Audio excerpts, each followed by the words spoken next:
નમસ્કાર ખેડૂત મિત્રો, પ્રાકૃતિક કૃષિની અંદર એગ્રો ફોરેસ્ટ્રીનું મહત્ત્વ.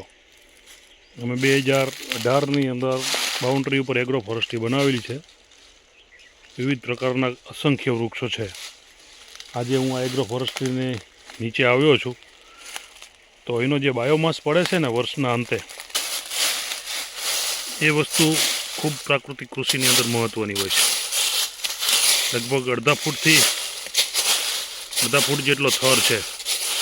અહીંયા માટી હજુ દેખાતી નથી. હજુ હવે આની નીચે જે માટી બનાવીને પ્રકૃતિએ, એ અદ્ભુત અને ખૂબ સરસ માટી હોય, કારણ કે અહીંયા તમામ પ્રકારના બેક્ટેરિયલ કોલોની બનતી હોય છે. પ્રાકૃતિક કૃષિની અંદર અગત્યનો મુદ્દો છે કે પ્રાકૃતિક કૃષિ કરતા ખેડૂતો સેઢા ઉપર એક પણ વૃક્ષ નથી રહેવા દેતા. અમે લગભગ આ મારું 35 વીઘાનું ફાર્મ છે, એની અંદર ઓછામાં ઓછું 5 વીઘા જમીન અમે એગ્રો ફોરેસ્ટ્રી પાછળ છોડેલી છે, અને આ બાયોમાસ ત્યાં પડે છે. આમ જોઈ શકો છો, ઢગલાબંધ બાયોમાસ અમને વર્ષના અંતે મળે છે. તો સ્વાભાવિક છે બધા ખેડૂતો આ ન કરી શકે, પણ 5 વીઘા જમીનની પાછળ અમારું લાંબુ વિઝન હતું, અને હજુ છે કે જ્યારે બાઉન્ડ્રી ઉપર આ ટાઈપના વૃક્ષો, આવું જંગલ જેવું આખું પાનખર ઋતુની અંદર જે નીચે એનો બાયોમાસ પડે, એ બાયોમાસ જે જંગલની અંદર પડતા હોય છે, અને એ જ જંગલ આજે તંદુરસ્ત માટી સાથે ઊભા છે અડીખમ, કે અહીંયા કોઈ પણ પ્રકારની દવા, ખાતર, પાણીની જરૂર નથી પડતી.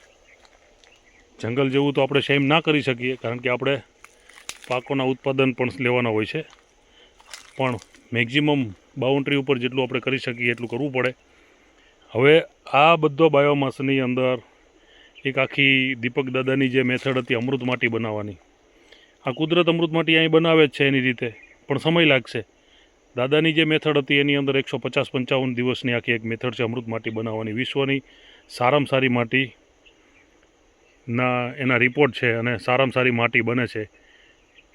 પણ અમે આ 5 વીઘાની અંદર 5-6 વીઘાની અંદર આશરે આ બધું છોડી દીધેલું છે, અને અહીંયા જે બાયોમાસથી માટી જે તૈયાર થાય, બેક્ટેરિયલ કોલોની જે ડેવલપ થાય, ફૂગ ડેવલપ થાય, એ અમારા ફિલ્ડની અંદર બધી જ માઇગ્રેન થતી હોય છે, અને અહીંથી એક ઉપજાઉ માટી બનતી હોય છે, અને તમામ પ્રકારના બેક્ટેરિયા અહીં પોતાનો વાસ કરતા હોય છે. અહીંયા અમે કોઈ પણ પ્રકારનું જીવામૃત, ઘન જીવામૃત, ગોબર, ખાદ, આ કોઈ પણ વસ્તુ અમે નથી દેતા. આ બાયોમાસની અંદર અસંખ્ય પ્રકારના જીવજંતુ અને ચકલાઓની બેસતા હોય છે, એની વિષ્ઠા નીચે આવે, અને એના તમામ પ્રકારના જે કુદરતની જે આખી વ્યવસ્થા છે, એ અમે અમારા ફાર્મ ઉપર ડેવલપ કરેલી છે. એના હિસાબે અમને અમારા ફિલ્ડની અંદર ઘણા બધા બેનિફિટ મળતા હોય છે.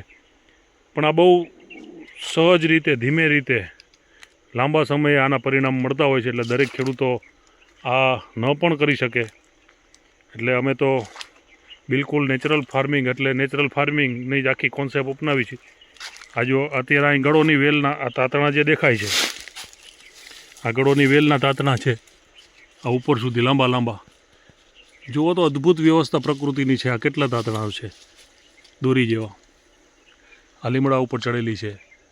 એટલે આ બધી વ્યવસ્થા અમે કાંઈ કરતા નથી, પણ પ્રકૃતિને અમુક ઓબ્ઝર્વેશન કરીને આપણે તો ગજબનું આખું એનું આખું યંત્ર ચાલતું હોય છે. આ અમારા ખેતરની અંદર વર્ષે અમને ટન બંધ બાયોમાસ આ રીતે મળતો હોય છે, અને એ જ બાયોમાસને અમે કમ્પોસ્ટ કરીને અમારા ખેતરની અંદર આપતા હોઈએ. એટલે જ જે ન્યુટ્રિશન વેલ્યુની જે વાત હું વારંવાર કરતો હોઈશું, આ બધા બાયોમાસ થકી જ તમે તમારા ખેતરની અંદર પૂરતા નેચરલ ન્યુટ્રિશન આપી શકશો.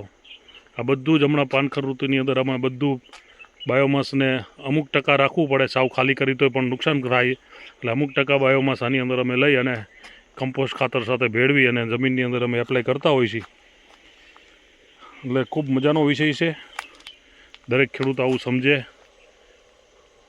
અને પ્રાકૃતિક કૃષિની અંદર સક્સેસ જાય, એવી શુભકામના.